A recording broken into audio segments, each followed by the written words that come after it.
सोचो अगर दुनिया एक दिन अचानक खत्म होने लगे, समुंदर शहरों को निगल जाए, आसमान से तारे गायब हो जाएं और हर जगह सिर्फ एक ही नाम लिखा हुआ मिले, thanks Chuck for 39 great years. लेकिन ये चक है कौन और क्यों उसका नाम एंड ऑफ द वर्ल्ड से जुड़ा है?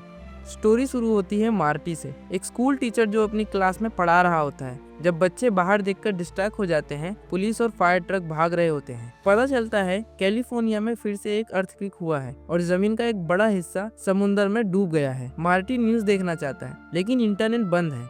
ये साइलेंस और अनसर्टेनिटी सबको और ज्यादा पैनिक कर देता है। बाद में मार्टी प्रेजेंट मीटिंग में बिजी होता है लेकिन वहाँ भी कोई ध्यान नहीं दे पाता क्योंकि इंटरनेट डाउन है। ट्रैफिक लाइट भी काम नहीं कर रही, शहर जाम हो गया है। रास्ते में मार्टी एक अजीब सा साइन देखता है। एक बैग के ऊपर लिखा होता है thanks Chuck for 39 great years. दुनिया भर से खौफनाक खबरें आने लगती है। समुद्र शहरों को निगल रहा है, जंगल आग में जल रहा है, tsunami, volcano eruption, flood, Europe और एशिया में फैमन, चाइना में राइट्स। ह्यूमैनिटी धीरे धीरे अपने एंड की तरफ बढ़ रही है। दूसरी तरफ मार्टी की एक्स वाइफ फेलिसा, जो हॉस्पिटल में नर्स है, अपने कलीग्स को डिप्रेशन और सेल्फ हार्म की वजह से एक एक करके खोते जा रही है। ये सब उसकी मेंटल हेल्थ तोड़ देता है। एक दिन ब्रेक के वक्त रेडियो पर भी वही आवाज सुनती है, थैंक्स चक फॉर 39 ईयर्स। उसे समझ नहीं आता कि ये स्ट्रेंज एड्स क्यों चल रहे हैं जब दुनिया ही खत्म हो रही है। फेलिसा मार्टी को कॉल करती है। दोनों अपने पुराने रिश्ते याद करते हैं और सोचते हैं क्या लोग आजकल अपने एक्स या फैमिली के पास लौट रहे हैं, क्योंकि इन टफ टाइम्स में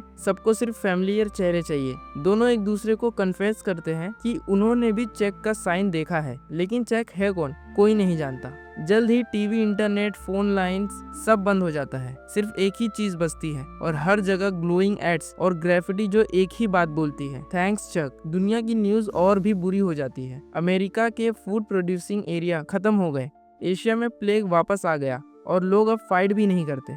सब ने एक्सेप्टेंस मोड में एंटर कर लिया है, जैसे एंड का वेट कर रहे हो। हर घर के विंडो पर ग्लोइंग चक एड्स दिख रहे हैं। दोनों एक दूसरे को गले लगाते हैं, कंफ्यूज्ड और डरे हुए। उसी वक्त हम फाइनली चेक को देखते हैं, एक 39 ईयर्स का बीमार आदमी जो अपनी फैमिली के साथ लास्ट मोमेंट गुजार रहा है। उसका बीट मॉनिटर वही दिखाता है जो पूरे हॉस्पिटल के एम्प्टी बेड्स पर चल रहा था। मतलब पूरी दुनिया का अंत उससे कनेक्टेड है। जब चक अपनी वाइफ और बेटे के साथ अलविदा कहता है, उसके मरने के साथ ही तारे एक एक करके डिसअपियर होने लगते हैं। दुनिया ब्लैक आउट हो जाती है। एंड। लेकिन स्टोरी यहीं खत्म नहीं होती। हमें फ्लैशबैक में चक की जिंदगी दिखाई जाती है। बचपन में उसने अपने पेरेंट्स को एक्सीडेंट में खो दिया और अपने ग्रैंडपा के साथ रहता था। दादी डांसिंग और म्यूजिक पसंद करती थी और उसने ही चक को डांस के लिए इंस्पायर किया, जबकि दादा अकाउंटिंग में डूबे रहते थे। एक रूम था उनके घर में, चुपेला, जो हमेशा लॉक्ड रहता था। चक कभी अंदर नहीं जा पाया जब तक दादा मर नहीं गए। तब उसने वहां अपना फ्यूचर डेथ का विजन देखा, जिससे उसे समझ आया कि वेटिंग फॉर डेथ इस सबसे टफ होता है। यंग एज में चक म्यूजिक और डांस के थ्रू खुश रहने की कोशिश करता रहा,